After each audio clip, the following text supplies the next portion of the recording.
Vamos lá.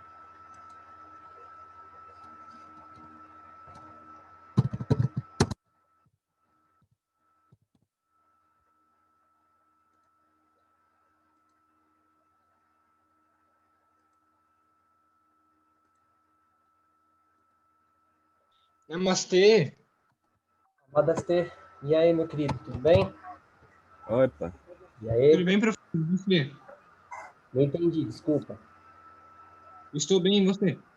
Eu estou bem, tô bem, tô bem. Se virar rotina, ganhar toda quarta-feira, tá bom. Né? E aí, galera, tudo bem? Preparados para para nós chegarmos na reta final do Ensino Fundamental 2? bem preparado. A gente já pensa bem, hoje é dia 22, né? Daqui exatamente 2 meses nós estaremos entrando de férias. Porque, teoricamente, as nossas aulas vão até o dia 23 de dezembro, né? Teoricamente, sempre levando em consideração isso, né? Então, né? Eu sei que nós estamos, né, aí correndo um pouquinho.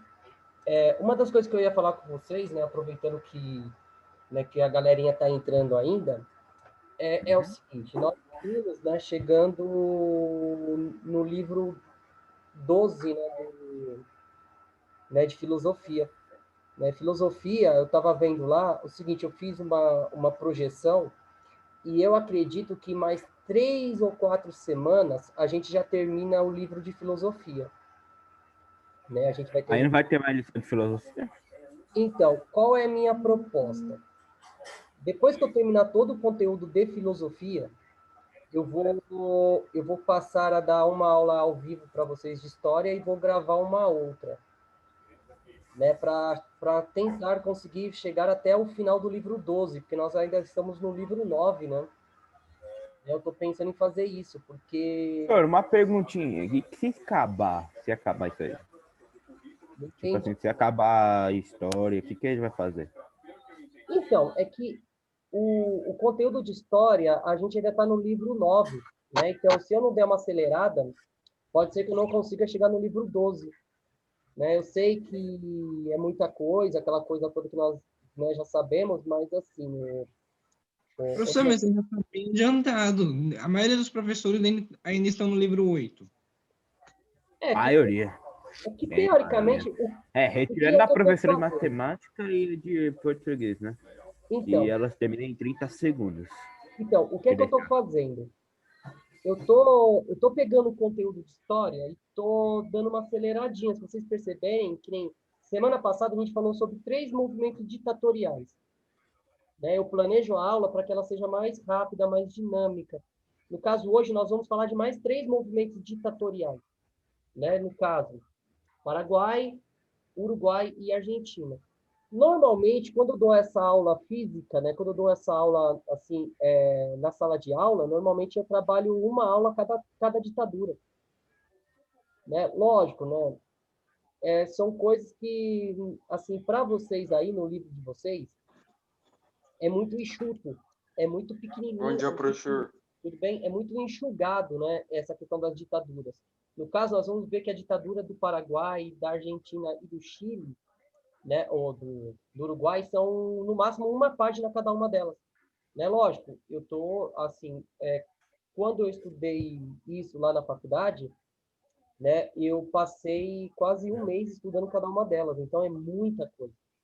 Né? Lógico, né, nós temos que criar o porquê que é interessante a gente, né, estudar a ditadura da América Latina, né? É porque é o seguinte, tem muitas coisas que nós acreditamos que foi isolado, né, que cada movimento aconteceu de uma forma diferente, mas esses movimentos eles aconteceram integralmente, eles se integraram, né? Então eles foram, né, se organizando de uma forma que um completava o outro, né? Tanto é que quando a gente fala em América Latina, uma forma que os países militarizados ali, ou as ditaduras militares que aconteceram na década de 70, 80, eles criaram um sistema político, um sistema militar chamado Plano Condor. Né? Então, é como se fosse uma teia de informações, que englobava Brasil, Argentina, Uruguai, Paraguai, Chile, né, e Bolívia. Para quê? Para que políticos opositores fossem investigados, né, por esses grupos e eles fornecessem né, aos governos informações sobre esses opositores. Né? Então, eles forneciam informações, como se fosse um serviço secreto. Mas por que Plano Condor, né?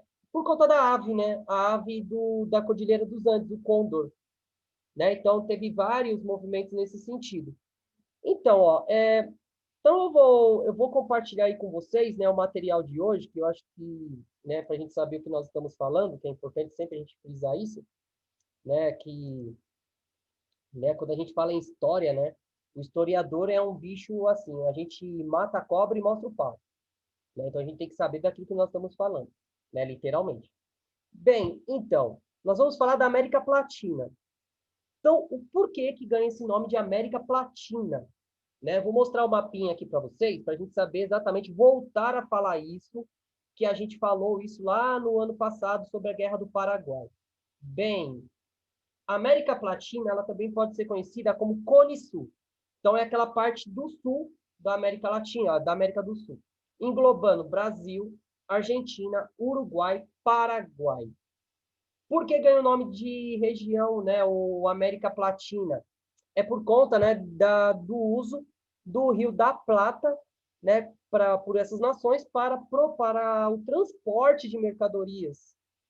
Né? Então, levando mercadorias do Oceano Atlântico até o interior. A gente falou isso o ano passado sobre a Guerra do Paraguai. O que motivou a Guerra do Paraguai? Sim.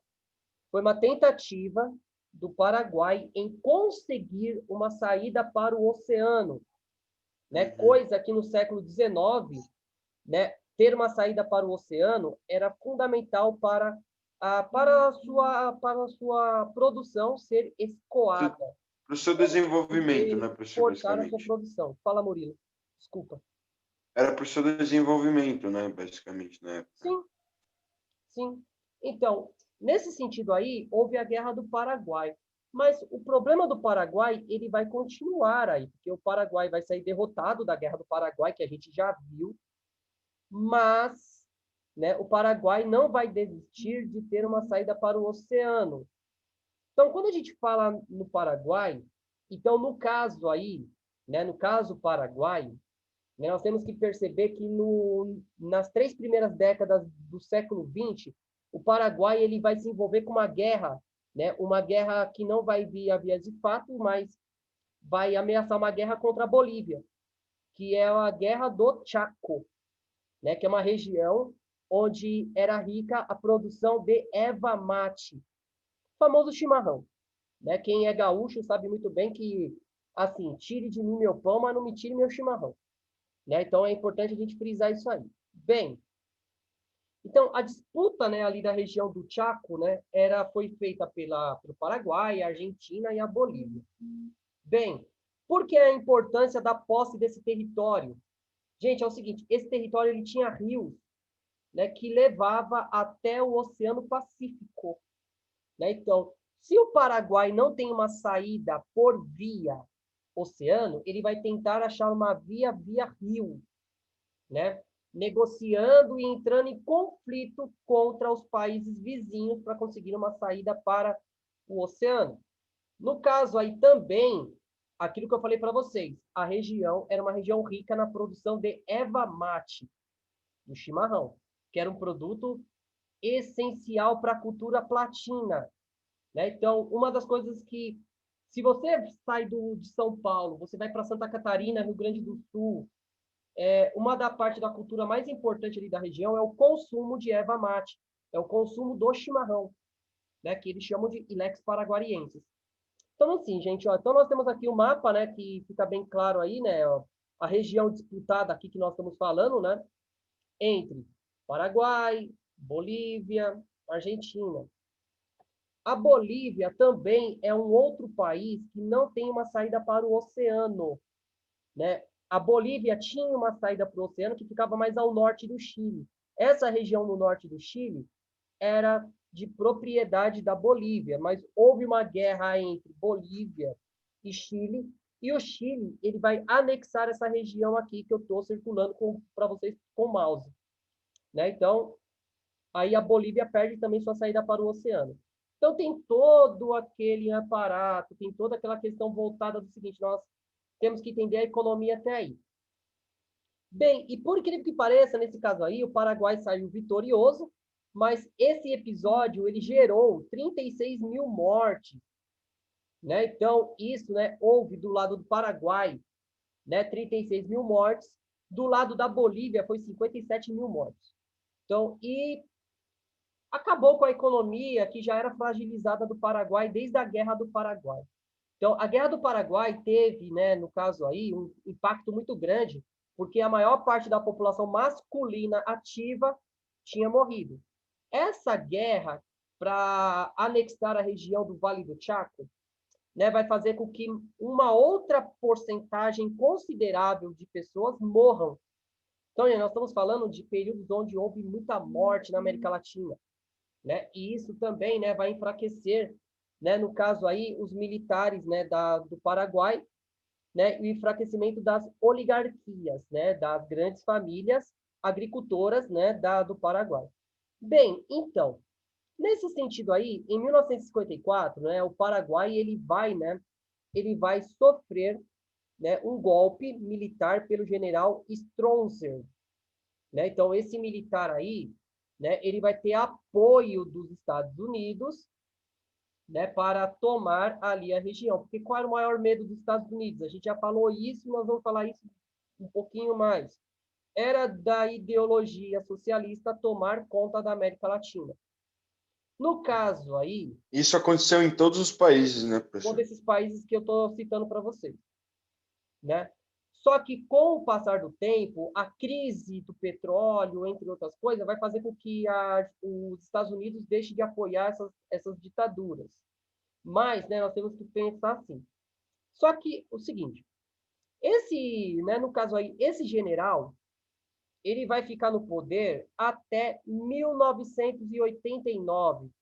Então, ele vai ficar de 54 a 89.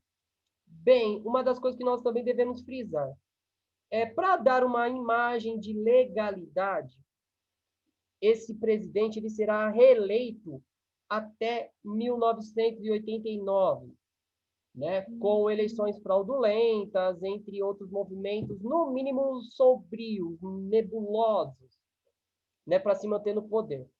Só que, em 1989, vai chegar um certo momento que é assim, os próprios militares vão começar a fazer oposição contra ele.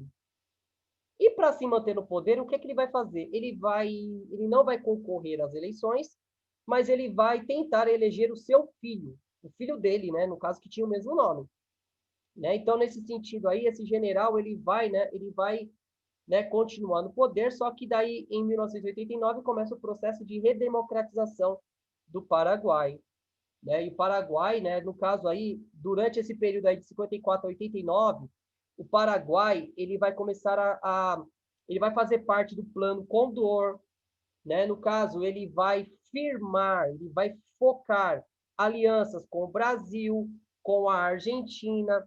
Então, o Brasil e a Argentina vão permitir que o Paraguai eles usem o Rio da Prata para poder escoar a sua produção para o Oceano Atlântico. Né? No caso do Brasil e o Paraguai, eles vão fazer uma força econômica conjunta para a construção da usina de Itaipu.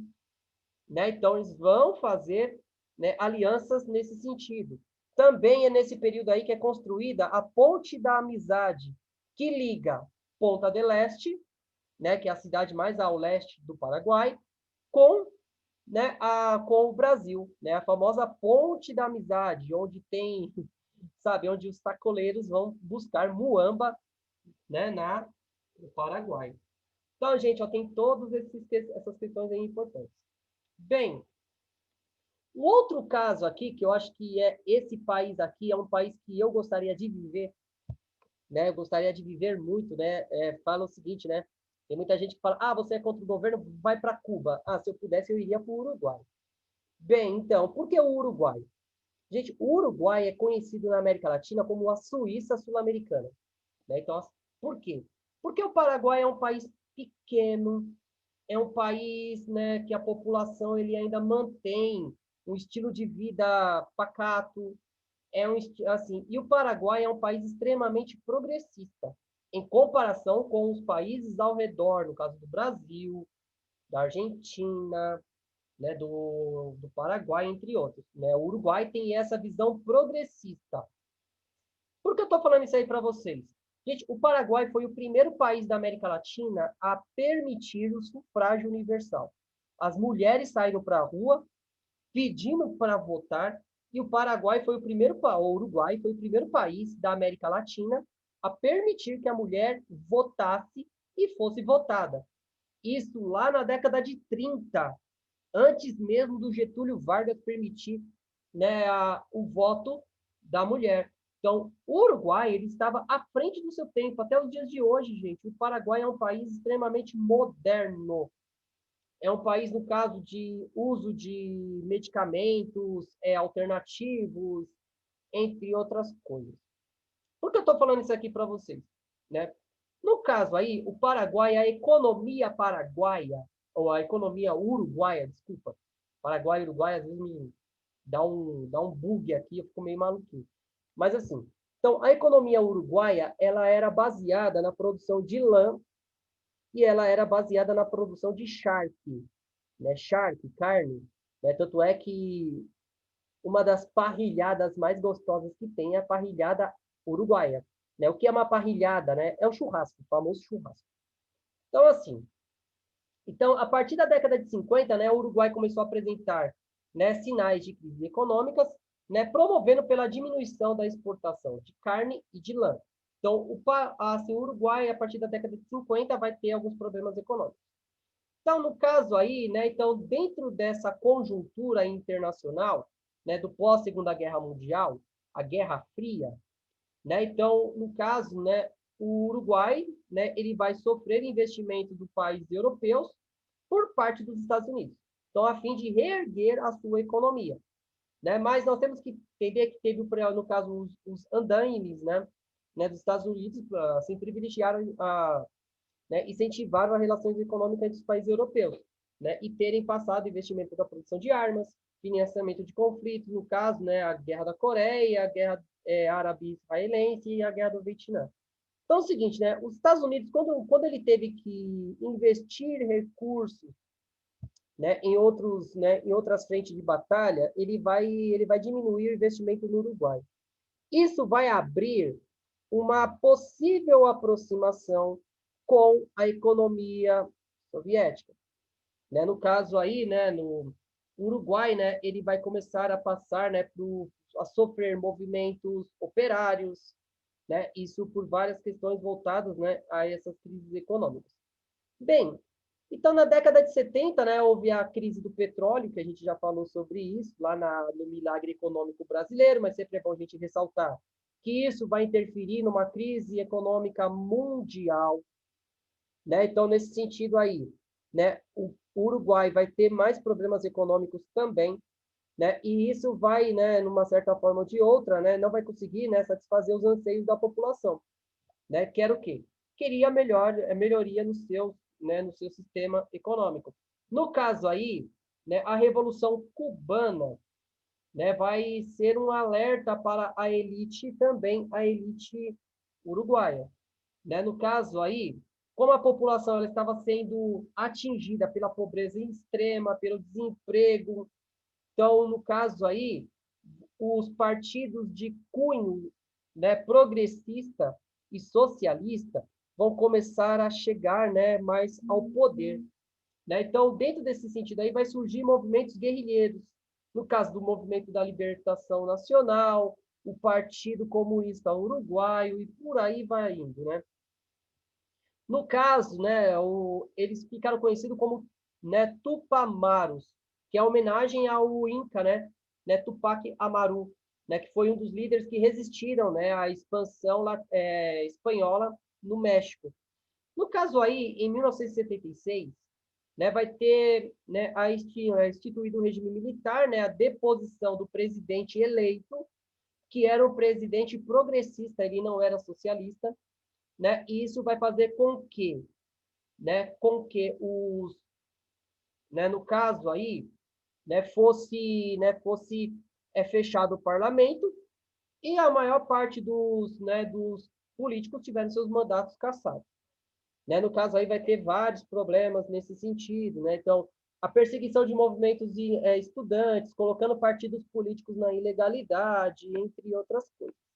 Né? Então, como esse grupo, no caso do Movimento da Libertação Nacional, sabia que por vias democráticas eles não conseguiriam tomar o poder, né, levando por eleições, como não tinha eleições e eles eram perseguidos, eles vão começar a usar a força, né, nesse caso, né, levando, né, ao movimento de guerrilha.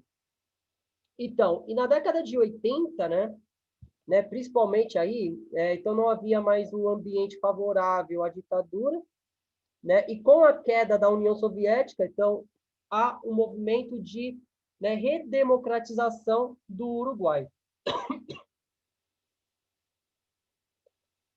Esse movimento foi muito similar ao que era os movimentos aqui no Brasil, do caso das diretas já, entre outras coisas. Isso na década de 80.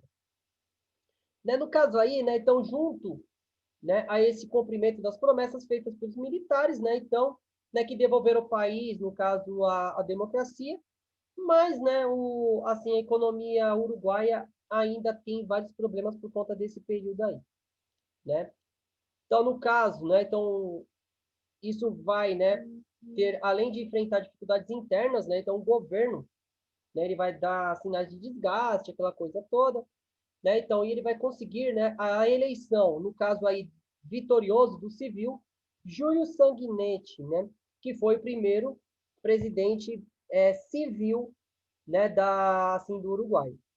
Assim, um exemplo do Uruguai que eu acho que é bem interessante da gente pensar é o seguinte, no caso do Mujica.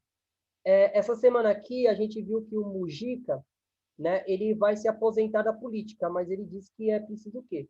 É preciso sempre ter um movimento, né, dentro da política da América Latina, buscando representatividade dos povos nativos, né, dos povos nativos e das minorias. No caso, né, que a gente vai falar, no caso aqui, né, na aula de filosofia, a gente vai falar um pouquinho hoje, né, eu vou gravar aula hoje sobre democracia, e assim, na semana que vem eu vou gravar uma aula sobre políticas afirmativas, que é aquelas políticas de cotas. Para a gente desmistificar tudo isso. Bem, e por fim aqui, o caso da Argentina. Né? No caso aqui, a Argentina, ela tem um líder que eu acho que é bem importante da gente pensar, é o Juan Carlos Perón. Né? O Perón, ele é muito similar com a política, né, aplicada pelo Getúlio Vargas. No caso, o Perón, ele era um presidente extremamente populista. Né? Então, ele vai criar legislações trabalhistas, ele vai trazer valorização, né, do trabalhador, entre outras coisas. Mas nós temos que pensar da seguinte forma. Então, depois do Perón, o Perón ele vai morrer, no caso aí, na década de 50, e quem vai ficar no seu lugar como uma líder importante, né, para continuar a sua política, vai ser a sua esposa, a Evita Perón. Né? Tanto é que a Evita, ela teve a sua vida documentada em um filme que foi estrelado nada mais, nada menos pela Madonna. Né? A Madonna vai gravar um filme sobre a Evita Perón. Né? Um filme, assim, eu vou ser bem sincero para você, em níveis de Hollywood, é um filme muito bem filmado, um filme bem, né, ganhou Oscar e tudo mais, mas assim, lógico, é uma visão americana sobre o contexto. Né? Tanto é, se vocês forem um dia para Buenos Aires, um dos pontos turísticos mais visitados na cidade não é a Bombonera, né? Não é a Bombonera, que é o estádio do Boca Juniors, que é o Corinthians de lá. Mas, assim, é o túmulo, né, da Evita Perón. Né? Ela é quase considerada uma santa, né, na Argentina. Bem, então, no caso aí em 1966, o general, né, Juan Carlos, né, Agania, né, ele depôs, né, o presidente Arthur Illia, né, sendo sucedido várias vezes por militares. Então, em 73, o Alejandro Agostinho Lanuzzi, né, então ele vai pressionar, ele vai colocar todos os sindicatos, todos os partidos de esquerda na ilegalidade, né? Então, e ele vai, né, eles vão começar a ter o mesmo sistema, né, de política de eleição aqui como era feito no Brasil. Quem elegia o presidente era um colégio eleitoral. Esse colégio eleitoral era composto por militares. Né? Então, no caso aí, né, houve uma tentativa de uma eleição de um peronista, né, no caso aí, né, o Camporra, né, que ele vai, né, buscar auxílio à Espanha, né? Só que nós temos que pensar da seguinte forma também, né? Como esse candidato ele ganha, então vai ter o golpe contra o golpe, né? Então, dentro da Argentina, um grupo de militares vai dar o golpe contra um outro militar que queria a reabertura do país, né? Então, tem várias questões aí voltadas né, a essa tentativa. Então, e entre 1976, né, então, a radicalização da sociedade, né, da sociedade argentina, né, então, um golpe liderado pelo José, né, Videla, né, vai depor, né, a Isabelita, né, que era uma também aliada ali naquele período, né, e eles vão colocar aquilo que é chamado de segurança nacional, né? Então, reprimindo a opressão, colocando a mídia assim, sobre a vigilância do Estado, né? E isso vai levar os opositores à guerrilha. Bem, Professor, eu oi. achei bem peculiar que todos esses países que a gente comentou, todos tipo, mais ou menos eram liderados por militares.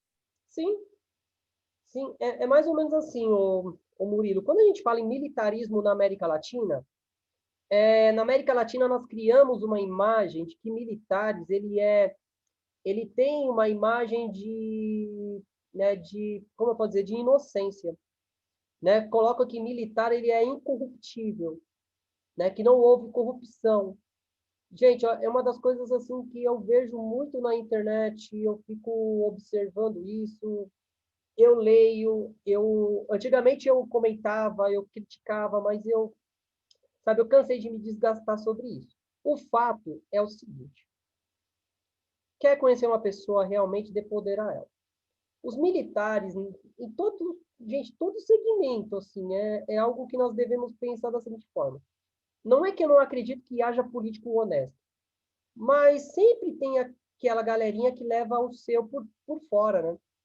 No caso, né, nós estamos falando aqui do nosso país, houve o caso do senador lá que colocou 30 mil reais na cueca, né? Então, nós estamos falando de um governo que presta, É, que não tem corrupção, mas não, foi ridículo isso, né, professor? um dos seus líderes, né, um senador que representava o governo, ele foi pego com 30 mil dólares, né, 30 mil reais na cueca. Gente, então é o seguinte, assim, o porquê que os casos de corrupção, eles não são tão relatados durante o período militar? É porque os militares eram honestos? Não posso falar assim que sim ou que não, mas Não, honestos não, né, professor? Não, Honestos não. então, mas Não. vamos pensar o seguinte: o governo controlava a mídia, o governo controlava a televisão, jornais, entre outras coisas. Eu ia ter como noticiar alguma coisa que o governo não me permitia? Não, né, gente? Não, né? Então, é a mesma coisa que hoje. Hoje nós vivemos em um sistema democrático. Isso quer dizer o seguinte: se eu tiver prova, eu posso muito bem relatar, eu posso denunciar. Se eu não tenho prova, eu não posso fazer isso. Mas vamos dizer o seguinte, gente, é chover no molhado. É o seguinte, mas os militares morreram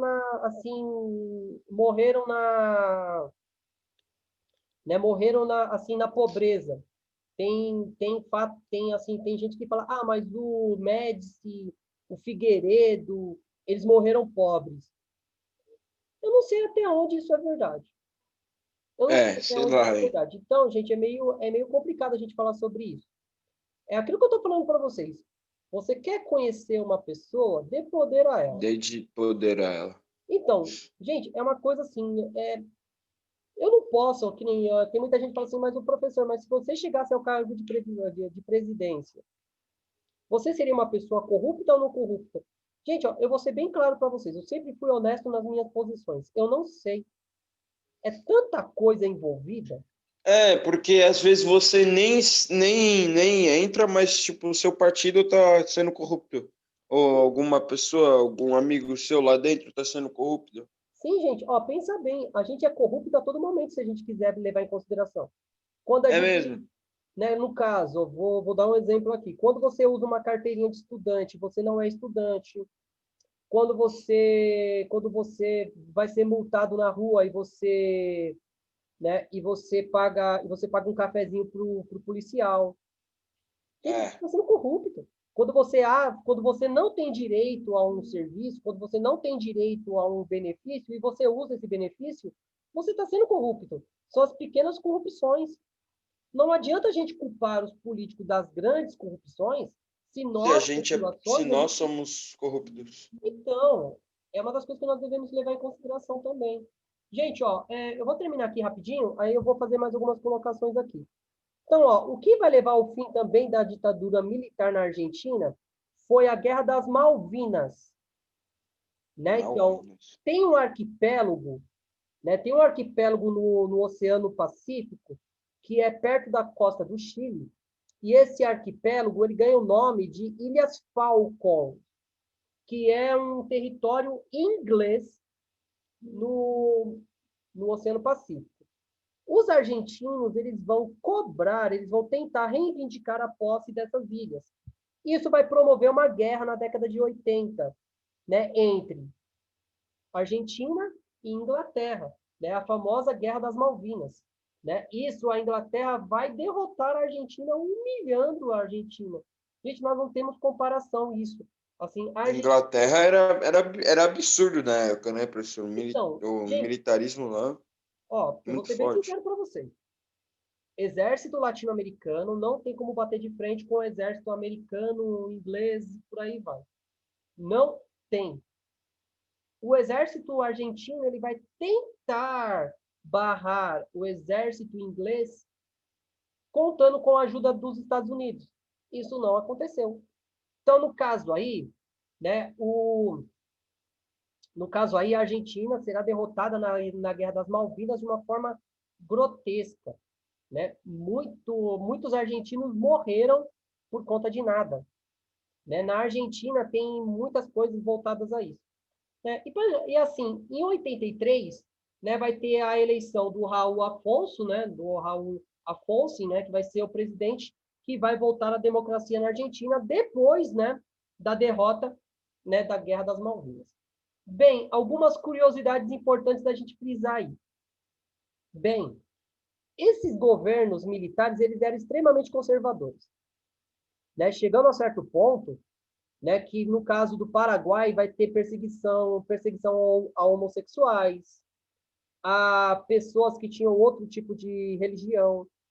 Né? No caso, gente, na Argentina vai ter o caso de que era proibido, né, no caso, tinha proibição de alguns comportamentos que eles consideravam como subversivos, né? Assim, uso de roupas assim inadequadas, entre outras coisas, né? Tanto é que em 1989, na Copa do Mundo de 1989, teve um fato que eu acho que isso fica impregnado na cabeça de quem gosta de futebol até os dias de hoje.